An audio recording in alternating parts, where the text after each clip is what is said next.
और आइए अब बात करते हैं संभल की, जहां 2024 की हिंसा के मास्टरमाइंड पर शिकंजा कसना शुरू हो गया है। शारिक साठा की संपत्ति की कुर्की हो रही है। शारिक की प्रॉपर्टी पर बुलडोजर चलाने की भी तैयारी हो गई है। बताया जा रहा है कि शारिक फिलहाल दुबई में छिपा है।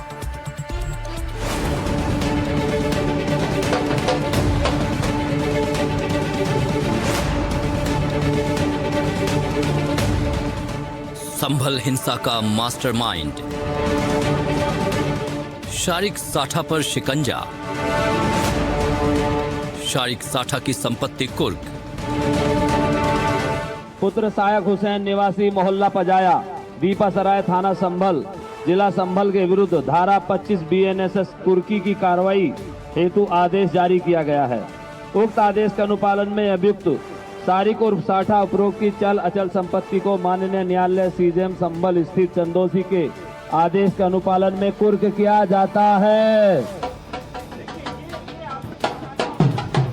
शारिक साठा की संपत्ति कुर्क की जा रही है।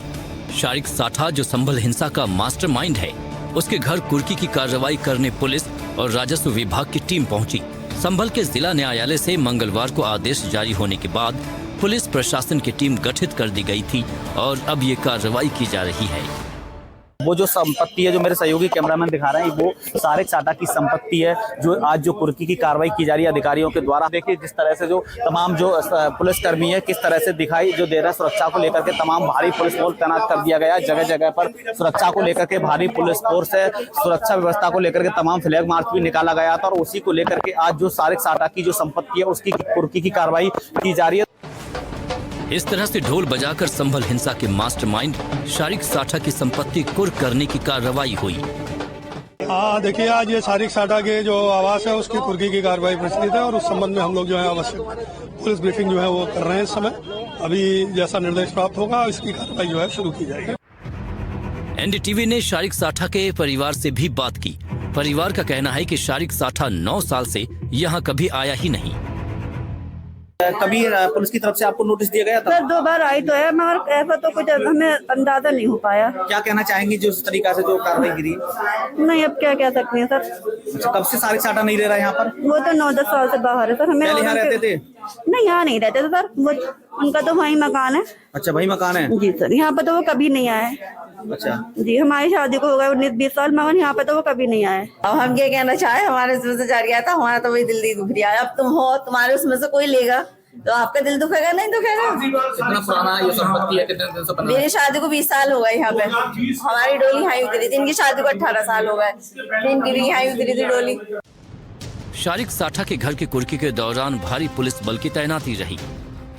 इस व्यक्ति को गिरफ्तार करने के भरपूर प्रयास किए गए। इन सभी प्रयासों के बावजूद पुलिस है वो अभी तक उसको गिरफ्तार नहीं कर सकी। तो इसलिए माननीय न्यायालय से 2 केसों के अंदर इसके खिलाफ कुर्की की कार्रवाई है और वो भी करवाने के लिए आग्रह किया गया था। इसके आधार पे ये कुर्की की कार्रवाई आज की जा रही है। संभल हिंसा की जांच में हिंसा भड़काने और 4 हत्याओं की साजिश रचने में शारिक साठा का नाम सामने आया था। कोतवाली पुलिस ने शारिक साठा के खिलाफ 4 लोगों की हत्या के मामलों में अलग अलग FIR दर्ज की थी। वो 4 मामलों में वांछित चल रहा है। 24 नवंबर 2024 को हुई हिंसा के बाद से पुलिस और SIT उसकी गिरफ्तारी के लिए लगातार खोज में लगे हैं, लेकिन वो फरार है। शारिक साठा गैंग के 3 अन्य आरोपी पहले ही गिरफ्तार हो चुके हैं।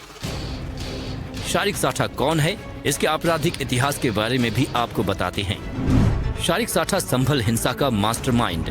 उस पर जालसाजी, चोरी और गैंगस्टर एक्ट समेत 69 आपराधिक केस दर्ज हैं। इनमें हत्या, आर्म्स एक्ट, संभल हिंसा से जुड़े केस शामिल हैं। शारिक साठा फिलहाल विदेश में बैठा है और पुलिस उसकी तलाश में है। पुलिस के मुताबिक उसने संभल हिंसा में हथियार उपलब्ध कराए। साथ ही संभल में भीड़ भड़काने में भी शारिक साठा की अहम भूमिका थी। 24 नवंबर 2024 की हिंसा के बाद शारिक साठा फरार है।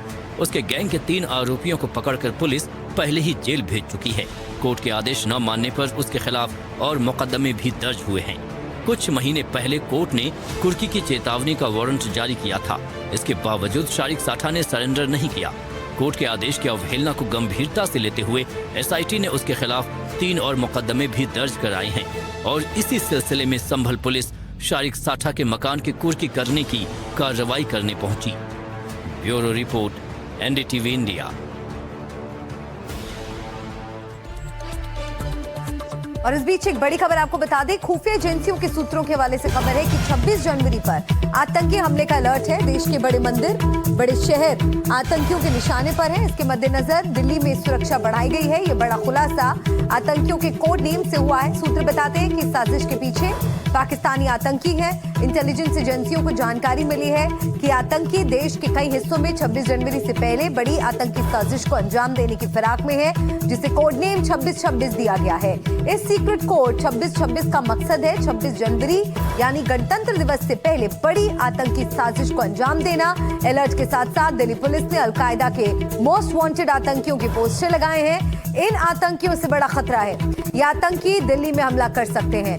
दिल्ली से लेकर कश्मीर तक इन आतंकियों को लेकर अलर्ट है। इनके नाम है मोहम्मद उमर, अबू सुफियान, मोहम्मद शहीद फैजल, सैयद मोहम्मद अर्शिया, मोहम्मद रेहान, मोहम्मद शर्जील अख्तर।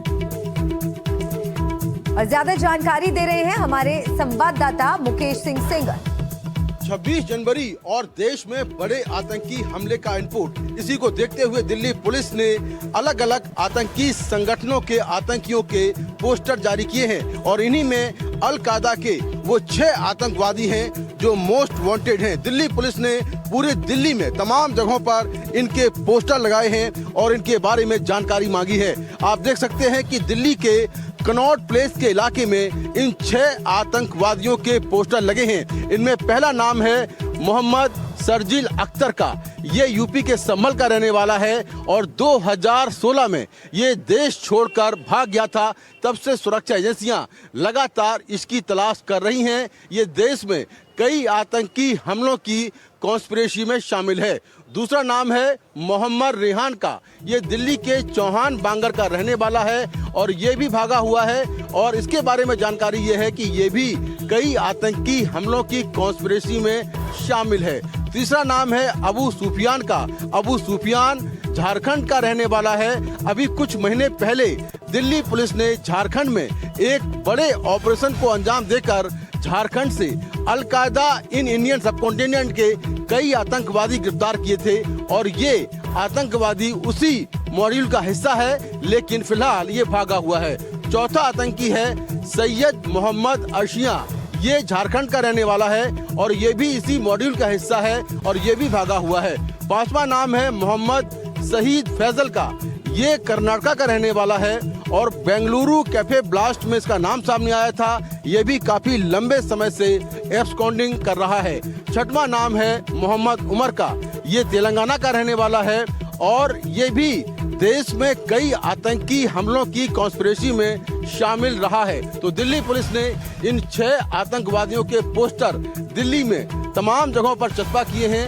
अल-कायदा के ये आतंकी हैं जिनकी तलाश है और दिल्ली पुलिस ने कहा है कि इनके बारे में जानकारी किसी को मिलती है तो फौरन पुलिस को इसके बारे में बताएं। तो तमाम जगहों पर अल-कायदा के इन आतंकवादियों के पोस्टर लगाए गए हैं और कहा गया है कि इन आतंकवादियों से दिल्ली और देश को बड़ा खतरा है। ये आतंकी दिल्ली से लेकर कश्मीर तक कहीं भी बड़ा हमला कर सकते हैं। नई दिल्ली से कैमरा पर्सन मोहम्मद मुर्सलीन के साथ मैं मुकेश सिंह सेंगर, NDTV इंडिया। और अब खबर छत्तीसगढ़ के रायपुर से, जहां एक बड़ा बुलडोजर एक्शन हुआ है। जिस जगह बुलडोजर चला वहां के मालिक पर रेप का आरोप है। आरोप ये कि उसने 9 साल की एक मासूम का रेप किया। बताया जा रहा है कि वो बच्ची को चॉकलेट देकर अपने साथ ले जाता और उससे रेप करता।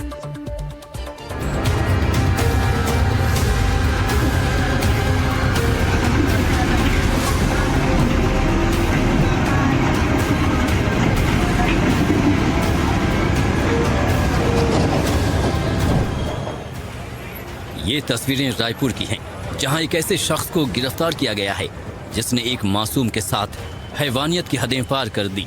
उसके गुनाहों का हिसाब बुलडोजर से लिया गया।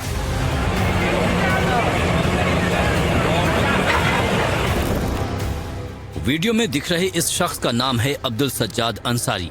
इसकी उम्र है करीब 65 साल। वीडियो में अब्दुल को पुलिस ले जाती दिख रही है। ये ठीक से चल भी नहीं पा रहा है। लाठी का सहारा लेकर धीरे धीरे चल रहा है, लेकिन आरोप बेहद संगीन और घिनौने हैं। 9 साल की बच्ची से रेप का आरोप है।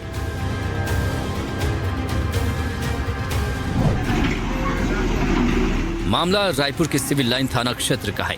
घटना सामने आने के बाद पुलिस ने आरोपी को गिरफ्तार कर जेल भेज दिया।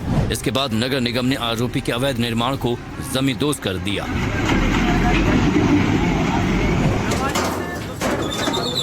घर को ढा दिया गया है। मेरे पीछे की तस्वीरें देखें कि ये अवैध निर्माण था जो आरोपी था, और नगर निगम ने हालांकि एक हफ्ते पहले एक नोटिस चस्पा किया था। रायपुर की महापौर मीनल चौबे यहाँ पर पहुंची थी।